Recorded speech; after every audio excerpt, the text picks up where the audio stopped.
4 में आपका स्वागत है। मैं हूं आपके साथ लोकेंद्र त्यागी। बुलेटिन की शुरुआत एक बड़ी खबर के साथ। ग्वालियर से इस वक्त की बड़ी खबर है। मंत्री तुलसी सिलावट का बड़ा बयान सामने आया है। खाद की कालाबाजारी पर लगाई जाएगी रासुका, समय पर खाद मिले, ये कोशिश हमारी जारी है। एक सप्ताह से किसान लगातार परेशान हो रहे हैं।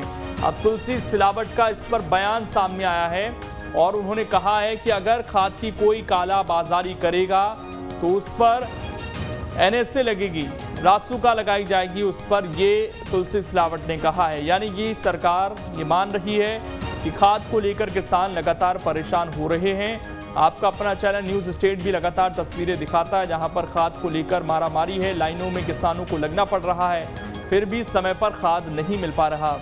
और ऐसे में अब ये बयान सामने आना दिखाता है कि खाद की वाकई में दिक्कत हो रही है। अब इसमें कालाबाजारी कौन कर रहा है ये पता लगाने की कोशिश करनी होगी। अगर सरकार का ये दावा है कि स्टॉक पर्याप्त है तो फिर कहाँ कालाबाजारी हो रही है इसका पता लगाना काफ़ी ज़रूरी हो जाता है। विनोद हमारे साथ इस वक्त जुड़ गए हैं। विनोद, लगातार हम तस्वीरें दिखा रहे थे दर्शकों को, किसान किस तरीके से परेशान हो रहे थे।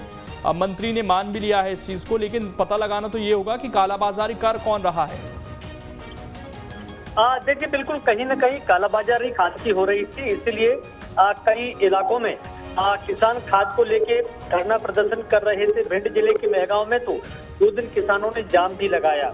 ये बात सरकार के संज्ञान में आई तो तुलसी सिलावट ने स्पष्ट कह दिया है कि जो भी कालाबाजारी करते हुए पकड़ा जाएगा उस पर राष्ट्रीय सुरक्षा कानून की कार्रवाई की जाएगी। सिर्फ इतना ही नहीं, उन्होंने मिलावटखोरों के खिलाफ भी आजीवन कारावास की बात कही है। बिल्कुल, आजीवन कारावास की बात कही गई है। शुक्रिया आपका जुड़ने के लिए विनोद और जानकारी देने के लिए। तो लगातार हम बता रहे हैं दर्शकों को तुलसी सिलावट का क्या बयान सामने आया है।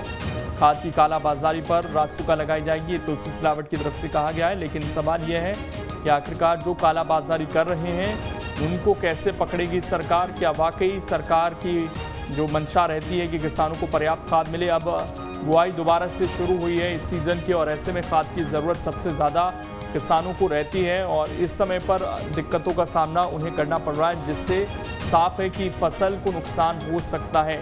और इसीलिए ये जिम्मेदारी बनती है सरकार की कि जल्दी से जल्दी खाद मिल सके। अगर कहीं इसमें कोई व्यक्ति अड़ंगा डाल रहा है, कालाबाजारी कर रहा है या स्टॉकिंग कर रहा है खाद की और खासकर सरकारी खाद की, तो उस पर कार्रवाई करना ज़रूरी हो जाता है।